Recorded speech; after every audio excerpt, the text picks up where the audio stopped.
నమస్తే, welcome to గాంధీవం. డెహ్రాడూన్లోని ఉత్తరాఖండ్ రాష్ట్రంలో డెహ్రాడూన్లోని సహన్పూర్ పోలీస్ స్టేషన్ పరిధిలో బైరాగివాలా గ్రామంలో ఈ దారుణ ఘటన చోటు చేసుకుంది.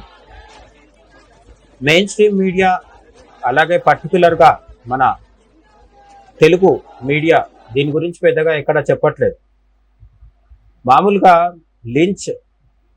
మాబ్ లించింగ్ అంటే ఒక గుంపుగా వచ్చి దాడి చేసి మరొకరిని చంపేయడం. దీన్ని మన వాళ్ళు మూకదాడి అని తెలుగులో చెప్తూ ఉంటారు. ఈ మూకదాడులు జరిగినప్పుడు తెగ ప్రచారం ఇచ్చే మన Telugu secular media, main stream media, అలాగే సోషల్ మీడియాలోని లెఫ్ట్ లిబరల్ అభ్యుదయవాదులు ఎవరైతే ఉన్నారో ఈ విషయాన్ని పెద్దగా మాట్లాడట్లేదు. కానీ ఒక మాబ్ లించింగ్ జరిగింది, అంటే ఒక మూకదాడిలో ఒక వ్యక్తి చనిపోయారు. సాధారణంగా గోరక్షకులు దాడి చేసి ఎవరైనా ఒక మైనారిటీ మతస్థుడి మీద దాడి చేసినప్పుడు తెగ గగ్గోలు పెట్టే వాళ్ళంతా ఇప్పుడు సైలెంట్గా ఉంటున్నారు. కానీ ఎందుకు అలా సైలెంట్గా ఉంటున్నారు అనే విషయం మనకు అర్థం కావాలంటే కేసు వివరాల్లోకి వెళ్ళాలి.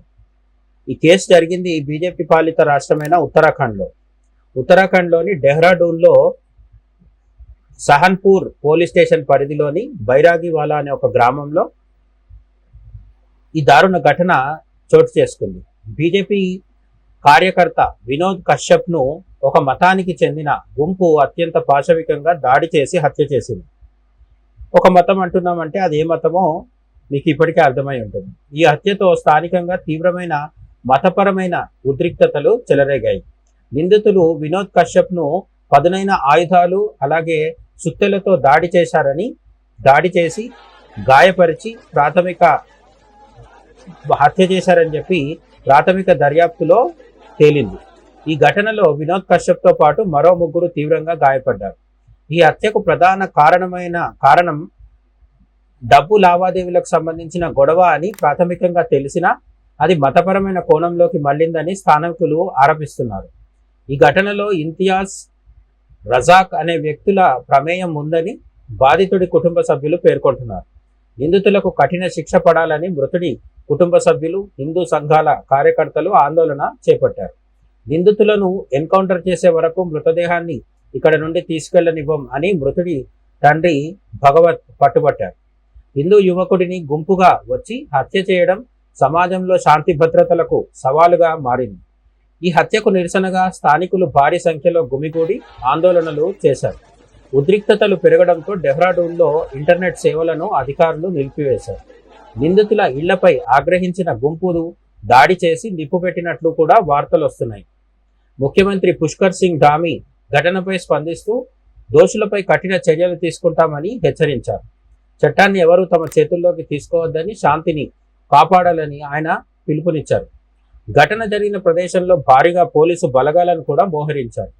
కేసును క్షుణ్ణంగా దర్యాప్తు చేస్తున్నామని, నిందితులు ఎవరూ తప్పించుకోలేరని ఎస్పీ జితేంద్ర చౌదరి స్పష్టం చేశారు.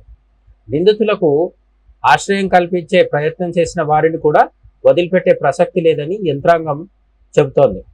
ప్రభుత్వ నిబంధనలకు విరుద్ధంగా నిర్మించిన నిందితుల అక్రమ కట్టడాలను బుల్డోజర్లతో కూల్చివేశారు. చట్టం తన పని తాను చేసుకుపోతుందని, ఇది కఠినమైన సందేశాన్ని పంపుతుందని అధికార వర్గాలు పేర్కొంటున్నాయి. రాష్ట్రంలో ఇటీవల కాలంలో పెరుగుతున్న ఇటువంటి మతపరమైన ఘర్షణలపై ప్రభుత్వం నిఘా పెంచింది. వినోద్ కశ్యప్ హత్యను ఒక రాజకీయ కోణంలోనే కాకుండా రాష్ట్రంలో భద్రతకు సంబంధించిన అంశంగా చూడాలి. గతంలో కూడా ఉత్తరాఖండ్ రాష్ట్రంలో మతపరమైన ఉద్రిక్తతలు చెలరేగిన సంఘటనలు మళ్లీ పునరావృతం కావడం ఆందోళన కలిగిస్తోంది. బాధితుడి కుటుంబ సభ్యులకు అండగా నిలుస్తామని స్థానిక నేతలు హామీ ఇచ్చారు.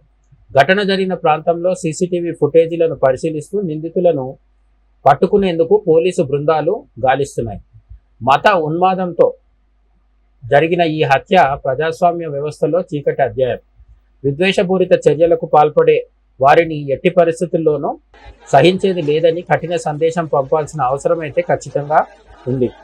స్థానికులు నిందితులపై ఆగ్రహంతో ఉన్నందున పరిస్థితిని అదుపులోకి అదుపులోకి తెచ్చేందుకు అధికారులు ప్రయత్నిస్తున్నారు. రాష్ట్ర ప్రభుత్వం ఇటువంటి సంఘటనలను అదుపు చేయడానికి కఠినమైన విధానాలను అమలు చేస్తోంది.